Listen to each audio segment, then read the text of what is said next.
are here in British Columbia, Canada, driving the all-new 2025 Can-Am Outlander 1000R and 850. We're gonna take you around this rig, show you what makes it special, show you what they changed. Let's get started. Now this feels more like British Columbia. A little bit gray, a little bit overcast, and today we've spent the morning riding the Can-Am Outlander 850. This is the entry-level model, $11,199. How does it stack up to the big 1000R XTP that we drove yesterday? Let's walk around and take a look. I think Can-Am is gonna sell a lot of these rigs. I think this is gonna be the bulk of the new high displacement Outlander sales. And I say that because you don't give up a whole lot when you start with this rig. Yeah, you got 12-inch wheels, 26-inch tires. Those are way smaller than the 14-inch beadlocks that you get on the XTP with its 27-inch tires. Does that matter? Yeah, you feel the difference. It's easier to roll over big obstacles with the larger tires, but these things are totally fine. They work great.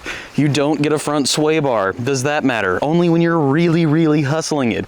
You get Showa shocks instead of the QS3s on the XTP. Does that matter? Again, only if you're really hustling. If you were looking for a machine to just do work day in and day out, hard to beat this thing, especially for the price difference. We're talking like a $4,500 price difference between this machine and the big XTP. That's not to say there aren't some drawbacks, starting with the fact that you don't get things like a winch or those beefy bumpers that you get on the XTP. We would want both of those. Those are gonna ratchet up your cost just a little bit, but all the accessories that bolt to the XTP will bolt to this rig. Speaking of accessories, you can still get the chainsaw holder, you can still get the gas caddy. All of that works with the link system here. Still get these beefy handles. Those are great. The controls are pretty much identical. You don't get the selectable Visco lock up front.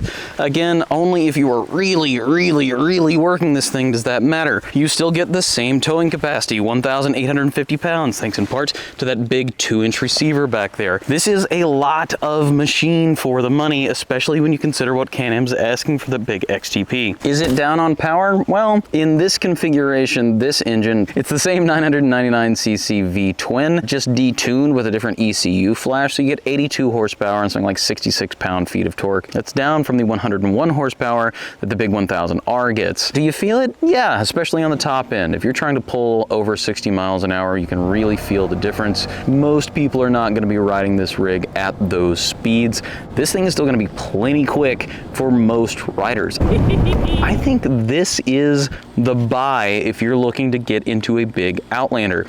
Unless your buddies are absolute rippers on the trail, you will have no trouble keeping up with them if they're on a 1000 and you're on the 850. The biggest thing is all the improvements that Can-Am made for the 1000 carry over here. It's crazy quiet. The suspension is still excellent. Yeah, you can feel that the shocks are not as nice as the QS3s that are on the 1000. These are Showa guys, kind of standard run-of-the-mill stuff. Yeah, you miss the big sway bar up front. This rides a lot more like what you'd expect from a standard ATV, whereas the big 1000, incredibly stable, incredibly planted. Is that enough to want to pay another $4,500? I don't know. I think for most farms, for most job sites, this 850 is more than enough. So which one would we buy? I don't know. I honestly don't. I love the way the 1000R XTP looks with all those orange accents. I love the extra body protection. I love all of those things about that machine. Honestly though, I think this 850 is the buy. There's something refreshing about a simple machine, an honest, good working little mule. Look, we were running this thing around on the same course that we ran yesterday. It was all rutted, all torn up, and this little billy goat took everything we threw at it. A lot of people aren't going to be comfortable riding a big displacement class ATV in those types of conditions anyway. They'd want something smaller. So the fact that this machine can hold its own in that sort of terrain is pretty impressive. All right, let's get back to that 1000. All right, that starts with an all new frame. We're talking a high strength steel frame that is 35% lighter than the last generation's frame. That's pretty impressive. And it also allowed Can-Am to use some new trick suspension, including arched A-arms in the front and these beefy arched A-arms in the rear. That also helped with suspension design. The center of gravity is a lot closer to the roll center,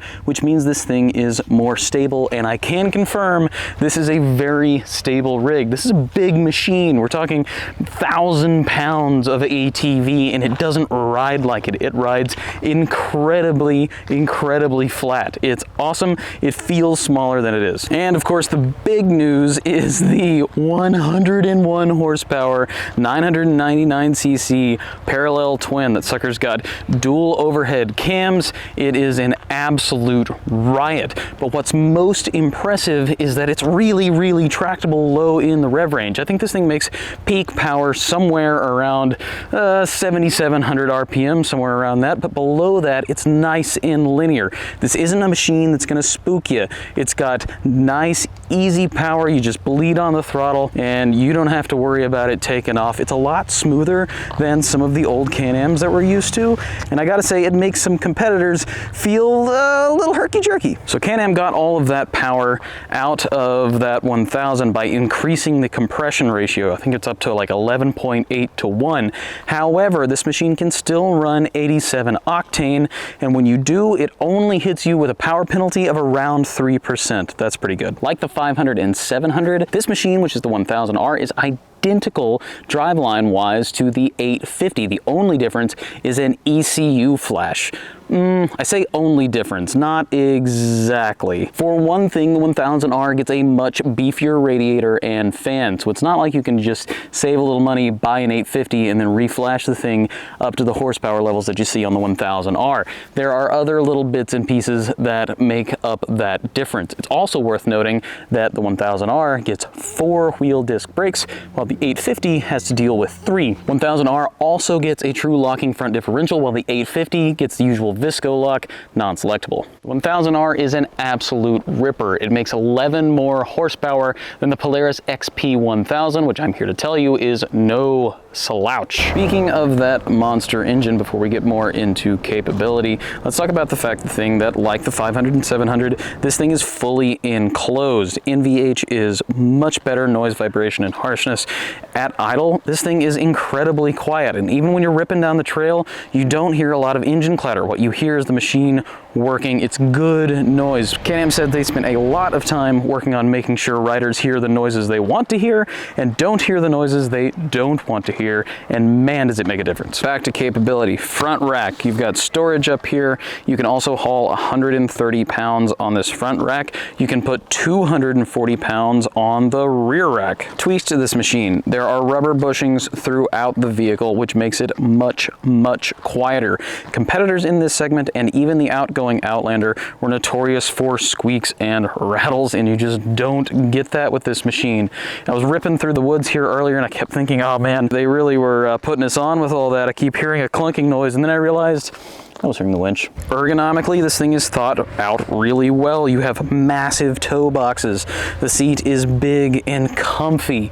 The seating position on this XTP is excellent. You get big, fat aluminum bars that taper down to 7/8, really reduce vibration. Can-Am borrowed a lot of tricks from the 500 and 700, and if you remember our review of that rig, we absolutely loved it. So, intake for the engine and the CVT is behind the gauge pod, just like in the 500 and 700. The battery is located behind the engine compartment, but that's not really a big issue because you can access charge ports, charging points on top of the seating position once you remove the seat. That's excellent.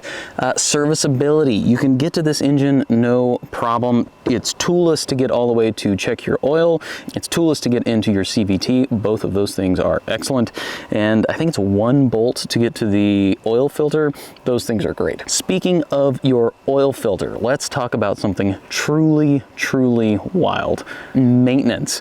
Can-Am says that you will not need to maintain this thing for the first 3,000 kilometers or around 1,900 miles. That is ridiculous. That means that for most riders, you won't need to service this thing for the first year. That includes break-in. It's not like you've got to run this thing for 500 miles, take it back to the dealer, get it serviced, all the rest of that.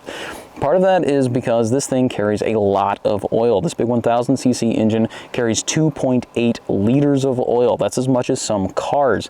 All that oil gives you a lot more longevity when it comes to lubricating the engine. That kind of maintenance interval means that you can save a bunch of money. Can-Am says that if you ride 900 miles a year, this rig will save you around 20% compared to competitors. We should also take a moment to talk about the transmission. It is also all new. It's got a larger secondary pulley, which means it's easier to take off the line, all the rest of that. It is crazy easy to shift. You can shift it with one finger if you need to. Bonkers. There's no rocking back and forth. There's no forcing it into gear like some competitors. It's a real win for this segment. So we spoke a little bit about the suspension on this rig. You get greater ground clearance, and that redesigned suspension means you get a lot more wheel travel. We're talking 10.8 inches up front and 12 inches in the rear. That's up 1.5 inches up front and 2 inches in the rear. Despite all that extra wheel travel, Can-Am really worked on the geometry. There's negative camber built up in the front so that if you're coming off the ground, you land, it's a little bit more stable. If you're coming into a corner,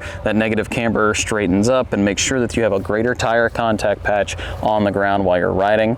And I gotta say, it makes a real difference. And like the 500 and 700, you can kind of choose your own adventure when it comes to trim. It starts with the XT, moves up to the XTP, but then goes on to the Limited, and then the big XMR. Let's touch on accessories. There are over 90 accessories that carry over from the previous generation. The 16-inch link system works great on this machine. You can use the fuel caddy, you can use the chainsaw holder. All of those things come with it. You can stack coolers on the back of this thing. You can also outfit it with a Bluetooth stereo that is element resistant, let's put it that way. I mean, you can outfit this rig however you want. So we've spent a day ripping around on this machine, and I think coming in, I was expecting to ride a rig that felt like an absolute handful. Oh, those big QS3s just eating it up, bud. Over 100 horsepower, that's more horsepower than my first car, but it's not. It's kind of just a big kitten, and you can really sort of forget what you're on until you get yourself into a little bit of a dicey situation. The surprising thing is it sort of soaks those situations up. There's lots of wheel travel, it's tough as nails, and the brakes are excellent. They will throw you over the handlebars if you clamp down on them at speed.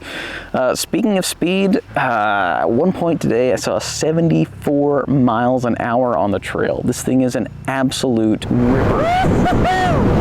Racing the train, baby!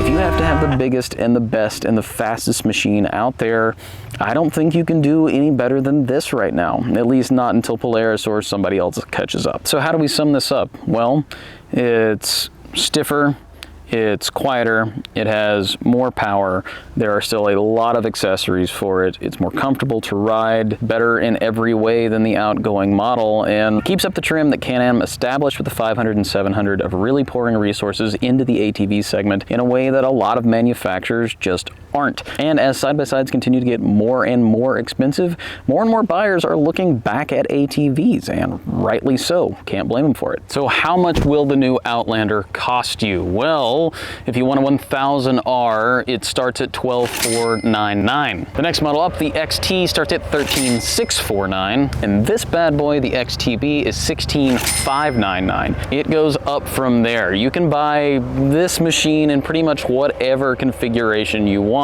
The XMR, the big mud model, is next, then the Max models, then the Super Gucci Limited models, which have a wheelbase that is 8 inches longer than before for a lot more room and a lot more comfort for the family guys out there. All right, that about wraps it up for the 1000R. Thanks for watching. Be sure to check us out here on YouTube. We have a new video every 2 weeks. You can also check us out over at UTVDriver.com, where we have news, reviews, and buyer's guides 5 days a week. Also, we want to see you on our social media. We want to hear what you think about this machine. We'll see you there.